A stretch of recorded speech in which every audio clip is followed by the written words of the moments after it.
दोस्तों नमस्कार। भारत का संवैधानिक विकास के तहत में ये छठा वीडियो आप तक पहुंच रहा है। दोस्तों इतना याद रखेंगे कि ये जो अधिनियम हम लोग आज देखेंगे ये सबसे बड़ा अधिनियम होगा। यानी जिस गुलामी जंजीर पर बंधे हुए थे उस समय जो भारत शासन अधिनियम 1935 आया, ये सबसे बड़ा और सबसे जटिल संवैधानिक विकास का ये अधिनियम है।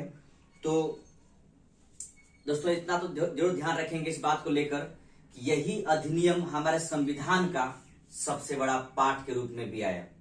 यानी आप कह सकते हैं जो संविधान आज हमें दिखाई पड़ रहा है, ठीक है, जिस संविधान को हम मानते हैं, पूजा करते हैं, उस संविधान का 2/3 भाग इसी अधिनियम से लिया गया था। यानी भारत शासन अधिनियम 1935 से लिया गया था।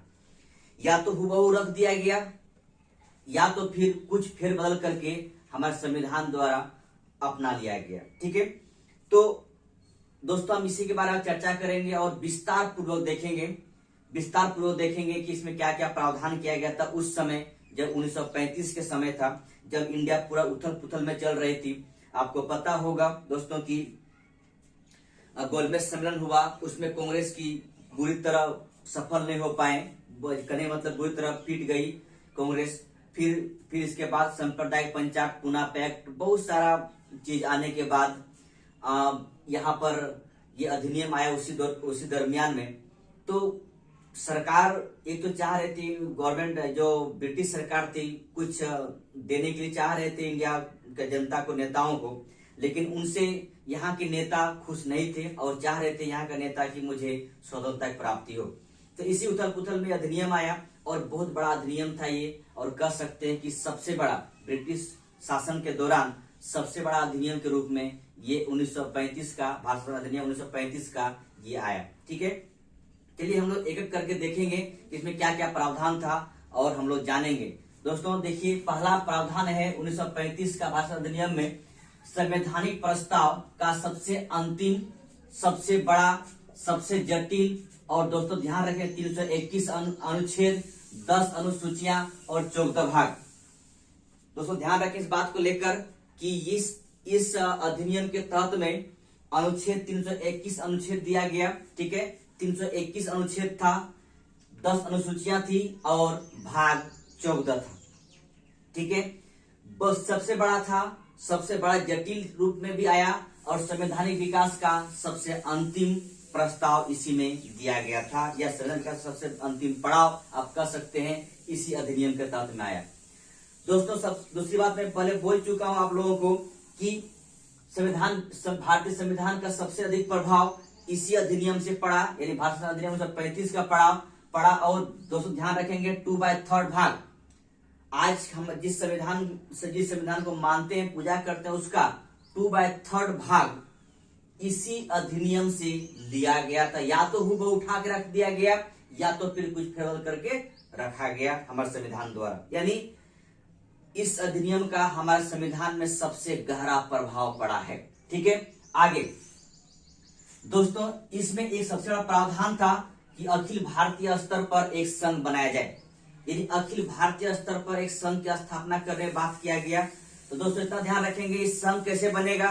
तो 11 ब्रिटिश प्रांत को लेना था, 6 कमिश्नरी को लेना था और बाकी देशी रियासत को लेना था। ठीक है, ब्रिटिश प्रांत का जो जितने भाग ब्रिटिश ने जीता था हमारे इंडिया में, ठीक है, उससे पूरे ब्रिटिश प्रांत को 11 प्रांत में बांट दिया गया था। ठीक है, ब्रिटिश भाग को 11 प्रांत में बांट दिया गया था, 6 कमिश्नरी था और देशी रियासत थी। ठीक है, देशी रियासत थी। इन सब को मिलाकर एक अखिल भारतीय संघ की स्थापना करने की बात किया गया। ठीक है दोस्तों, एक चीज और ध्यान रखेंगे, देशी रियासत को इतना प्रेफरेंस दिया गया था कि आप शामिल होना चाहें तो शामिल हो सकते हैं और नहीं होना चाहें तो आप नहीं हो सकते। यहाँ पर उसका स्वैच्छिक विचार था, स्वैच्छिक भाव था। ठीक है, आगे बढ़ते हैं। सबसे दूसरी बात है, सबसे इंपॉर्टेंट चीजें हैं केंद्र में द्वैध शासन। दोस्तों ध्यान रखेंगे, केंद्र में द्वैध शासन आपको मैं बता चुका हूं। प्रांतों में द्वैध शासन की जो बात किया गया था ये था 1919 का अधिनियम के तहत में। अब यहाँ पर प्रांतों को हटाकर, प्रांतों को छोड़कर केंद्र में द्वैत शासन। दोस्तों पिछला वीडियो में बता चुका अच्छी तरह से मैं कि प्रांतों में द्वैत शासन की मतलब क्या है, ठीक है।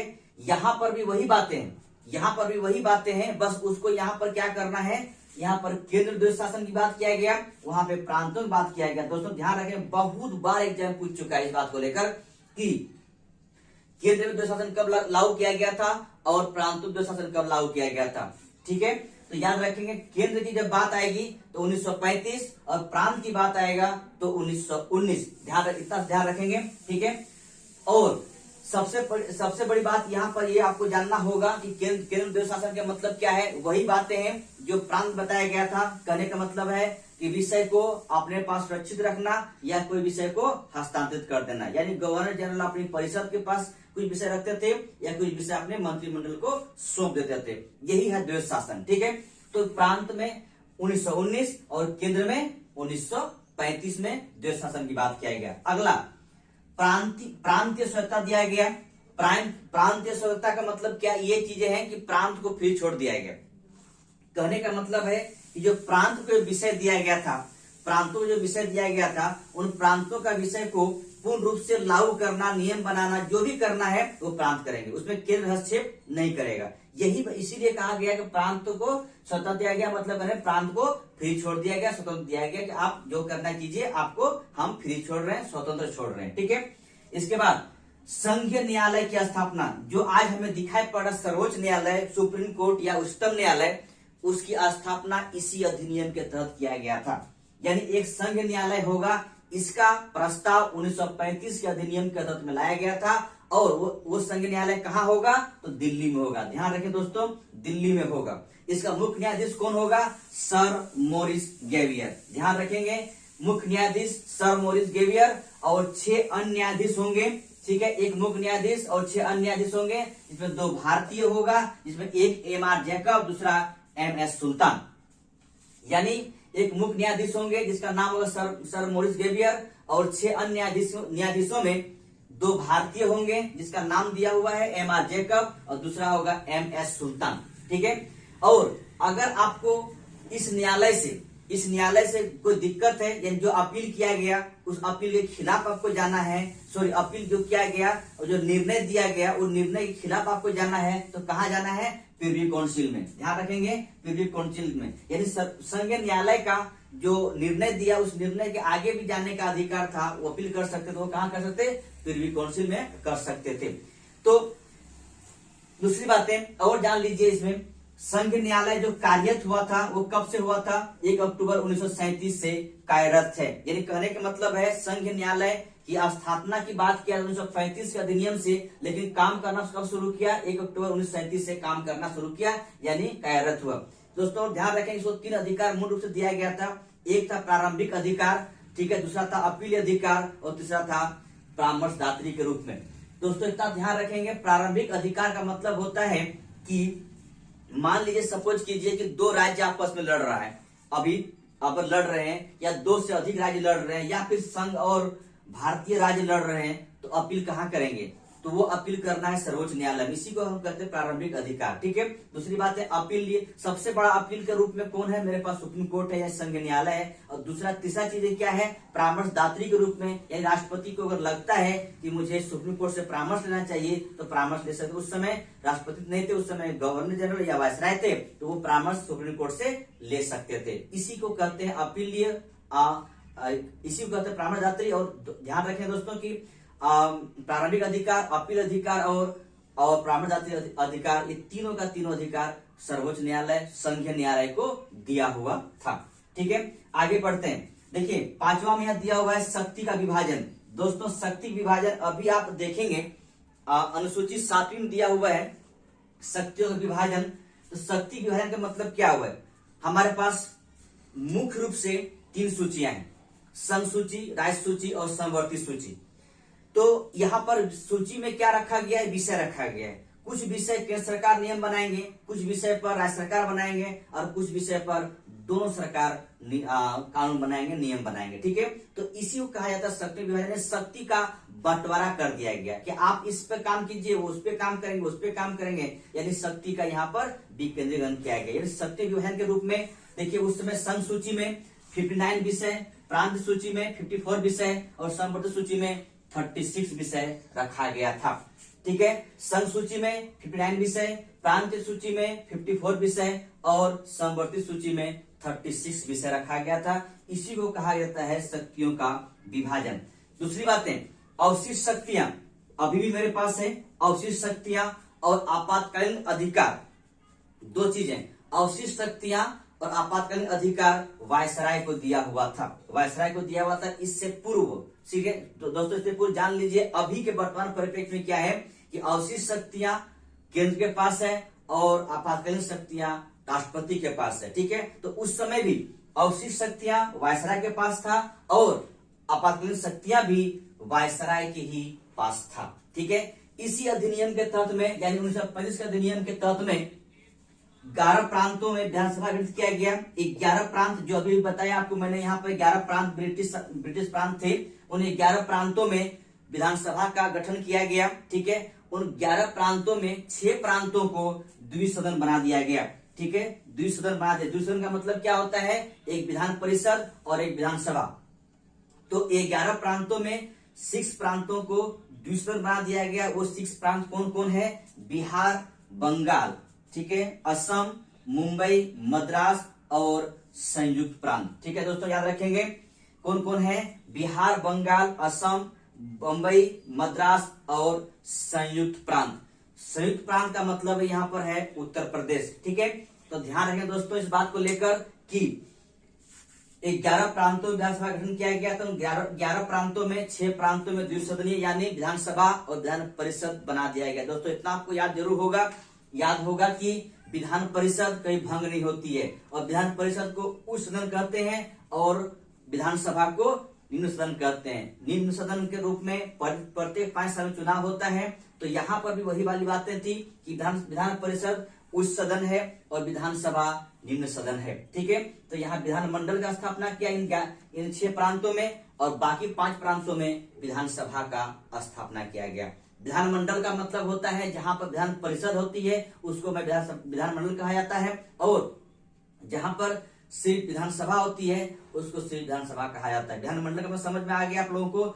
जहां पर विधान परिषद होता है वहां पर हम विधानमंडल कर सकते हैं और जहां पर सिर्फ विधानसभा होता है उसको हम लोग विधानसभा सिर्फ कर सकते हैं। ठीक है, विधान परिषद और विधानसभा बनकर विधानमंडल का निर्माण किया जाता है। ठीक है दोस्तों, हम लोग आगे बढ़ते हैं। पहला बात ये यहाँ पर है कि भारत परिषद, इंडिया काउंसिल, जिसके बारे में कितना बोल चुका हूं, इसको अंत कर दिया गया। यानी भारत सचिव के बाद जो भारत परिषद हुआ करता था उसे अंत कर दिया गया। ठीक है, आगे बढ़ते हैं। आगे है 1935 में बर्मा भारत से अलग कर दिया गया। म्यांमार जिसका नापीटा है उसे उस समय हमारे पास ही था, वो देश मेरे पास ही था पहले, उसे 1935 में अलग कर दिया गया और उसी समय 2 प्रांत बनाया गया। 2 प्रांत में कौन किसको बनाया, उड़ीसा और सिंध को 2 नए प्रांत बना दिया गया।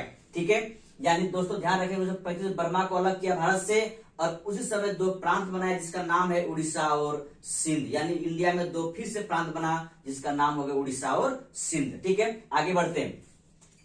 1937 का चुनाव, इस भारत अधिनियम का परिणाम स्वरूप 1937 चुनाव हुआ। 1937 में उन 11 ब्रिटिश प्रांतों में चुनाव होगा जिसके बारे में जिक्र कर रहा था।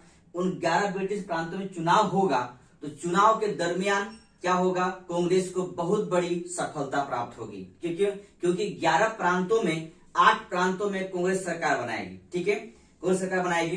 तो दोस्तों ध्यान रखिए इस बात को लेकर कि 11 प्रांतों में चुनाव होगा, उन 11 प्रांतों में 8 प्रांतों में कांग्रेस सरकार बनाएगी।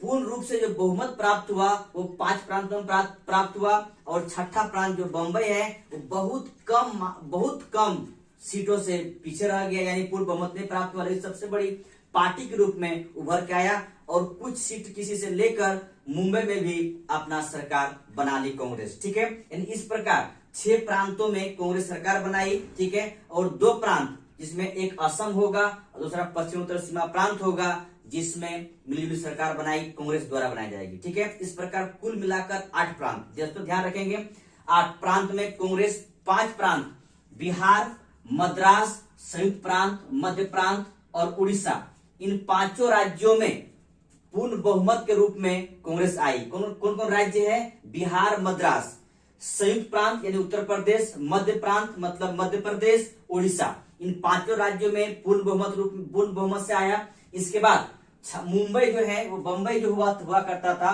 वो बंबई में बड़ी पार्टी के रूप में आया। कुछ ही सीट रह गया था पूर्ण बहुमत के तौर पर, जादुई आंकड़ा लाने के तौर पर, ठीक है, वो वहां पर रह गया था, तो किसी से लेकर सरकार बना ली। ठीक है, ये यहाँ पर 6 प्रांत सरकार बना ली। आगे चलते हैं, असम और पश्चिमी सीमा प्रांत, इसमें कांग्रेस ने मिलीजुली सरकार, गठबंधन की सरकार तय किया। ठीक है, यानी कुल मिलाकर 8 प्रांतों में कांग्रेस ने सरकार बनाई। ठीक है, बच गया 3 प्रांत। ठीक है, 11 में 3 प्रांत बच गया। पंजाब में बनाए सरकार कौन? यूनियनिस्ट पार्टी और मुस्लिम लीग दोनों ने मिलकर बनाए सरकार। ठीक है, पंजाब में कौन बनाया? यूनियनिस्ट पार्टी और मुस्लिम लीग दोनों मिलकर बनाया। बंगाल में कौन बनाया? कृषक प्रजा पार्टी और मुस्लिम लीग मिलकर बंगाल सरकार बनाई। और सिंध जो प्रांत था, यहाँ पर सरकार के सहयोग से बहुतों ने सरकार बनाई। कहने के मतलब गठबंधन सरकार के तौर पर आया। कई बार मुख्यमंत्री चेंज हुआ, फिर से मुख्यमंत्री बना, ये बहुत सारी बातें सिंध में हो गई। सिंध में सोच के देखिए कि एक तरह का वायसराय शासन चल रहा था, यानी सरकार के सहयोग से ही शासन किया जा रहा था। ठीक है, तो यहाँ पर इस प्रकार इस तरह से 11 राज्यों में 8 राज्य में कांग्रेस, 2 राज्य में अलग अलग पार्टी मुस्लिम लीग के साथ में, और सिंध प्रांत में सरकार के सहयोग से गठबंधन सरकार की गठन किया गया था। ठीक है, इसके बाद हुआ यूं, 37 में चुनाव हुआ, 38 के बाद 39 में सेकेंड विश्व युद्ध शुरू हो गया। सेकेंड विश्व युद्ध में कांग्रेस के बिना सहमति से पूरे इंडिया को विश्व युद्ध में धकेल दिया ब्रिटिश सरकार द्वारा। कांग्रेस इससे खपा हो गई और कांग्रेस ने सामूहिक रूप से जितने प्रांतों में सरकार बनाई थी, कांग्रेस ने सब जगह पर अपना त्यागपत्र दे दिया। यानी सामूहिक त्यागपत्र 8 प्रांत में कांग्रेस ने दे दिया। कारण क्या था? कारण 2 था। एक था कांग्रेस के बिना सहमति के भारत को द्वितीय विश्व में शामिल कर लेना। दूसरा कारण था कांग्रेस का कहना था कि युद्ध के बाद मुझे स्वतंत्रता की प्राप्ति चाहिए, जो कि लिखित चाहिए, मुझे मिलना चाहिए। क्योंकि फर्स्ट वर्ल्ड वॉर में कांग्रेस आपका नेता को बोलकर, भारतीय नेता को बोलकर शामिल तो करवा लिए, काम भी किए, भारतीय नेता भी काम किए, भारतीय सेना भी साथ दिए, लेकिन मिला क्या? Rowlatt Act. बड़ा अच्छा कहता है, दूध का जला भी लोग छाछ फूंक फूंक कर पीता है। तो यहाँ पर यही वाली बातें हैं। कांग्रेस ने कहा कि मुझे स्वतंत्रता की प्राप्ति चाहिए जो ही विश्व युद्ध खत्म होगा, युद्ध के बाद। ठीक है, युद्धोपरांत मुझे स्वतंत्रता की प्राप्ति चाहिए, लेकिन यहाँ पर सरकार देने को तैयार नहीं था। और पहली बात थी कि कांग्रेस के बिना सहमति से सेकेंड वर्ल्ड वॉर में भारत को शामिल कर लिया गया था। इन 2 कारणों से कांग्रेस ने 28 माह तक सरकार में रही। ठीक है, 28 माह सरकार में रही और अपना त्यागपत्र दे दिया। कब त्यागपत्र दिया? अक्टूबर 1939 में कांग्रेस ने 8 राज्यों में त्यागपत्र दे दिया। त्यागपत्र देने के बाद मुस्लिम लीग बड़ा खुश हुआ, बहुत खुश हुआ, क्योंकि मुस्लिम लीग की सरकार बना नहीं पाए थे अपने तरीके से, कहीं उसका मुख्यमंत्री नहीं था। तो मुस्लिम लीग ने बड़ा खुश होकर वो क्या किए? 22 दिसंबर 1939 को मुक्ति दिवस के रूप में मनाया था। इस डेट को याद रखेंगे, मुस्लिम लीग द्वारा 22 दिसंबर 1939 को मुक्ति दिवस के रूप में मनाए थे, कांग्रेस के इस्तीफा दे देने के बाद। यानी कांग्रेस सरकार ने इस्तीफा दे दिया 8 राज्यों में। उसके बाद मुस्लिम लीग ने 22 दिसंबर 1939 को मुक्ति दिवस के रूप में मनाए थे। इसके बाद हम लोग चलेंगे और 11 राज्यों के बारे में देखेंगे, कहाँ कौन कौन से मुख्यमंत्री बना, और 11 राज्यों के मुख्यमंत्री को जानने के बाद आज का वीडियो हम यहीं पर समाप्त करेंगे। चलिए हम लोग चलते हैं 11 राज्यों के मुख्यमंत्री के बारे में जानने के लिए। तो 11 प्रांतों में चुनाव हुआ, उस सारे प्रांतों में मुख्यमंत्री बने। तो हम लोग एक करके देखेंगे कौन कौन कहाँ मुख्यमंत्री बने थे। सबसे पहला प्रांत है मद्रास। मद्रास में मुख्यमंत्री कौन थे? सिराज गोपालाचारी। ध्यान रहे दोस्तों, मद्रास में मुख्यमंत्री कौन है? सिराज गोपालाचारी। ठीक है, बंबई में कौन है? बीजी खरे। ठीक है, बीजी खरे बंबई का मुख्यमंत्री बने। इसके बाद मध्य प्रांत में एनबी खरे। ठीक है, तो ध्यान रखेंगे, बीजी खरे कहाँ का है? बंबई का है। तो मध्य प्रांत का कौन है? एनबी खरे। ठीक है, एनबी खरे के बाद, एनबी खरे कुछ दिन तक मुख्यमंत्री रहे, उसके बाद कौन बनते हैं? रविशंकर शुक्ल। दोस्तों ध्यान रखेंगे, मध्य प्रांत में एनबी खरे के बाद कुछ दिन रहे मुख्यमंत्री के तौर पर, और उसके बाद रविशंकर शुक्ल वहां के मुख्यमंत्री बनते हैं। इसके बाद बिहार, याद रखेंगे बिहार में श्री कृष्ण सिंह 1937 के चुनाव में मुख्यमंत्री बनते हैं। ठीक है, इसके बाद संयुक्त प्रांत में मुख्यमंत्री बने कौन? गोविंद बल्लभ पंत। ठीक है, संयुक्त प्रांत यानी संयुक्त प्रांत का मतलब है उत्तर प्रदेश। उत्तर प्रदेश मुख्यमंत्री कौन बने? गोविंद बल्लभ पंत। आगे उड़ीसा, उड़ीसा मुख्यमंत्री कौन बने?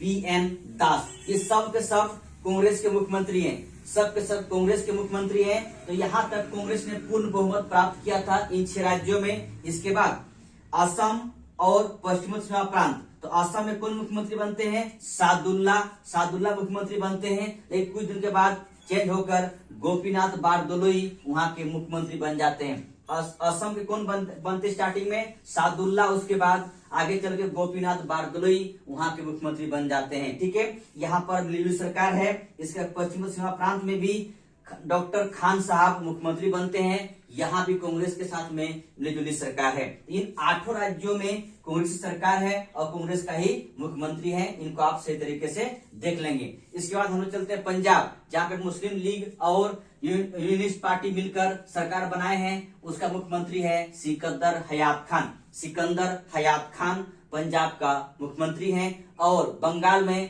कृषक प्रजा पार्टी मुस्लिम लीग ने सरकार बनाई है। वहां का मुख्यमंत्री है फजलुल हक। ठीक है, फजलुल हक वहां का मुख्यमंत्री है बंगाल का। ठीक है, इस प्रकार इन 10 प्रांत का मुख्यमंत्री यहाँ पर दिखाई पड़ रहा है आपको। और 11 प्रांत जो सिंध है वहां के मुख्यमंत्रियों की संख्या बहुत ज्यादा है और वहां पर याद रखने की आवश्यकता नहीं है, सिंध के बारे में नहीं पूछता है। तो याद रखेंगे यहाँ पर मद्रास, बंबई, मध्य प्रांत, बिहार, सिंध प्रांत, उड़ीसा, असम और पश्चिमी सीमा प्रांत, इस सब का सब मुख्यमंत्री जो भी है ये सब कांग्रेस का है। और यहाँ 2 राज्य ऐसे हैं जहाँ पर मुख्यमंत्री कांग्रेस का नहीं है।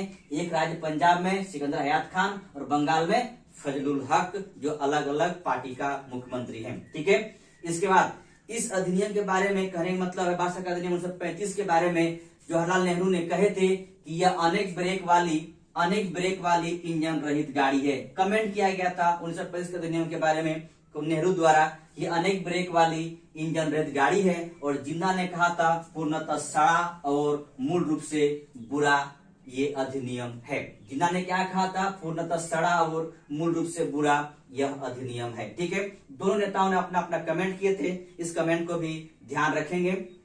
ठीक है, 1935 अधिनियम के बारे में ये था आपका 1935 का अधिनियम। और इस जितना मैं बताया हो ना हो, कुछ चीजें जहां तक मेरे हिसाब से छूटा हुआ नहीं है, लेकिन कुछ चीजें आपके अनुसार छूटा है तो आप कमेंट करेंगे और बताएंगे कि यहाँ पर कुछ चीजें छूट गया। ठीक है दोस्तों, तो आज हम लोग यहीं तक रहते हैं और अगला वीडियो फिर से आएगा। 7वां वीडियो इसके लिए 6ठा होगा और 7वां पार्ट के रूप में फिर से आपके पास आएगा। दोस्तों ध्यान रखेंगे और दोस्तों जो नए हैं वो सब्सक्राइब कर लेंगे और जो सब्सक्राइब कर चुके हैं प्लीज लाइक करेंगे। थैंक यू, धन्यवाद, जय हिंद।